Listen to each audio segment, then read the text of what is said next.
जय श्री कृष्ण, जय सनातन। मैं अभी बहुत दुखी भी हूं और व्यथित भी हूं कि एक सनातनी हिंदू साधु को हमारे राजस्थान की पुलिस, जालोर के एसपी, जालोर के कलेक्टर, जालोर का सीआई, जालोर का डिप्टी, सब ये कहकर के रोकना चाह रहे हैं कि अब आप कथा प्रवचन तो कर ही नहीं सकते, लेकिन साथ ही साथ अब आप जालोर में किसी भक्त के घर भी नहीं जा सकते। मैं उन सब लोगों से एक साफ संदेश कहना चाहता हूं। एक साधु को आप कितना रोकोगे? एक साधु को आप कितना व्यथित करोगे? उनके साथ कितनी यातनाएं करने का प्रयास करोगे? मुझे मेरा संकल्प तुड़वा कर आपने तोड़ा है। कल रात्रि में एक बहुत बुजुर्ग संत का मुझे फोन आया, उन्होंने कहा था कि आपने मेरा संकल्प तोड़ा है और तोड़े हुए संकल्प को टूटा हुआ नहीं माना जाता। इसलिए जब तक मैं जालोर नहीं आऊंगा, जब तक मेरा चातुर्मास संपूर्ण नहीं होगा, तब तक मेरा संकल्प पूरा नहीं होगा। मैं तखतगढ़ से रवाना हो गया और मैं जालोर आ रहा हूं। आप सभी साथी, आज दोपहर को मैं तखतगढ़ से रवाना हुआ हूं, घूम घुमा करके। मुझे भी पता है सीधे रास्ते से मैं जालोर नहीं आ सकता, कहीं से भी घूम घुमा करके मैं जालोर पहुंच रहा हूं और आज दोपहर को मैं जालोर पहुंच जाऊंगा। आप सारे हिंदू अब अपने घरों से बाहर निकले, सारे माताएं, सारे भाई अपने घरों से बाहर निकले।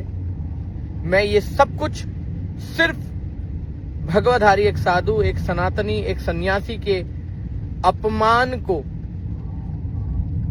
वापस मान सम्मान में बदलने के लिए ये सारा संघर्ष कर रहा हूं। जालोर में फिर से कोई बड़ा साधु, कोई संत, कोई सन्यासी आकर के हिम्मत कर पावे और जालोर के सनातनियों पर विश्वास कर पावे, इसलिए मैं ये सब कर रहा हूं। जालोर में फिर कोई हिंदुओं के साथ छल ना करे, धोखा ना करे, इसलिए मैं ये सब कर रहा हूं। जालोर में फिर कोई किसी हिंदू साधु को धोखे से आधी रात को ना निकाल देवे, इसलिए मैं ये सब कर रहा हूं। जालोर में हमारे अपने संतों को ही किसी साधु के विरुद्ध कोई प्रशासन, कोई कलेक्टर, कोई एसपी अपना ओछा दिमाग लगा करके हिंदुओं को दो हिस्सों में तोड़ने की फिर कभी हिम्मत ना करे, इसलिए मैं ऐसा कर रहा हूं। जालोर में चारों तरफ से हर हिंदू समाज को, किसी को जाति के नाम पर, किसी को पद के नाम पर, किसी को व्यवस्था के नाम पर, किसी को वैभव के नाम पर दबाया ना जा सके, इसलिए मैं कर रहा हूं। जालोर में एक हिंदू साधु के निकलने के बाद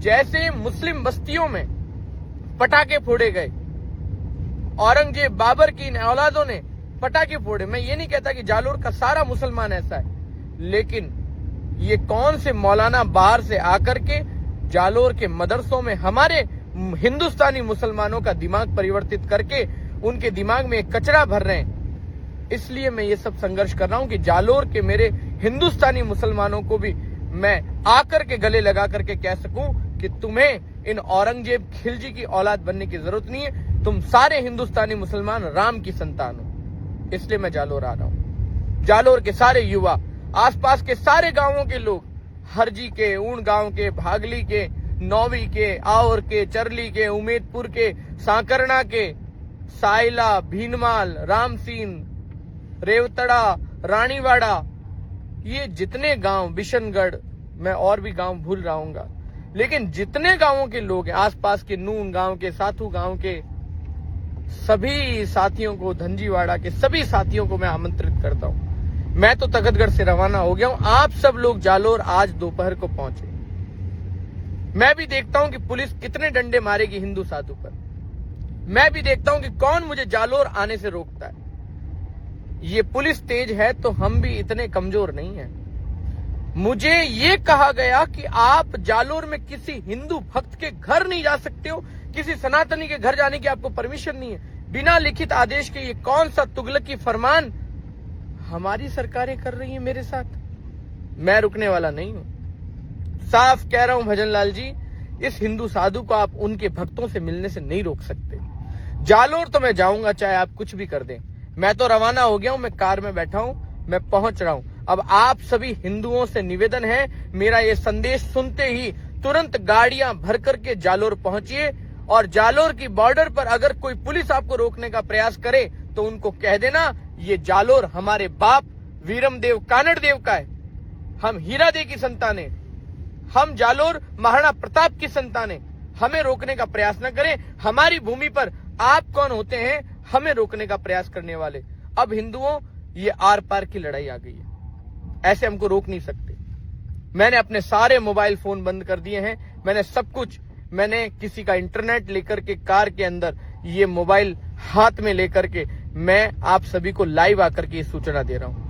मैं तखतगढ़ से निकल चुका हूं और मैं आज दोपहर को जालोर पहुंच जाऊंगा। मुझे थोड़ा समय लगेगा, मैं लंबी दूरी से आ रहा हूं, इधर उधर कई गांवों की यात्रा करके। ये दुख का विषय कि मुझे छुपते छुपाते जालोर पहुंचना पड़ रहा है, लेकिन मैं आ रहा हूं। आप सभी से निवेदन है, आज दोपहर को जालोर पहुंचिए और जैसे ही जालोर में आपको सूचना मिले कि गुरुदेव उस लोकेशन पर है, आप सभी जालोर के अंदर रहिएगा। जालोर के नगर के सारे व्यापारियों से निवेदन करना चाहता हूं, एक दिन आप व्यवसाय नहीं भी करेंगे तो चलेगा, एक दिन व्यापार नहीं भी करेंगे तो चलेगा और एक दिन आपकी दुकानें बंद रह जाएंगी तो चलेगा, लेकिन हिंदुओं का स्वाभिमान रुकना नहीं चाहिए। मेरे आश्रम आकर के जालोर की हजारों माताओं और भाइयों ने और युवाओं ने, विशेषकर मेरे युवा बच्चों ने मुझे कहा कि गुरुदेव पहली बार हमें लगा है कि कोई हिंदू साधु जालोर आया है और पहली बार हमें लगा है कि हमारी आशाएं जागृत हुई हैं। मुझे सजा दी जा रही है हिंदुओं। मैंने एक सवाल क्या कर दिया कि अवैध मजार है, हमारी सरकारें और हमारी पुलिस उन अवैध मजारों को प्रोटेक्ट करने के लिए मेरे साथ ऐसा कर रही है, ये स्वीकार्य नहीं है। सभी लोग अपने अपने घरों से निकलेंगे। अगर इस भगवे का लाज रखना है, अगर इस हिंदू साधु की लाज रखना है, अपने अपने घरों से निकलिए और जालोर पहुंचिए। जालोर शहर के अंदर रहने वाले लोग सड़कों पर आकर के सतर्क रहिए।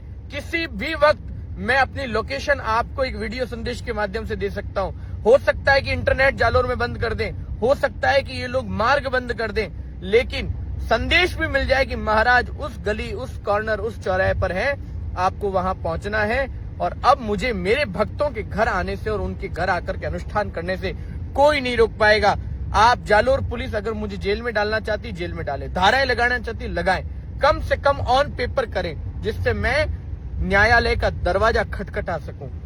जय श्री कृष्ण, जय सनातन। मैं आ रहा हूं जालोर, मैं गाड़ी में बैठ करके निकल चुका हूं। जय श्री कृष्ण।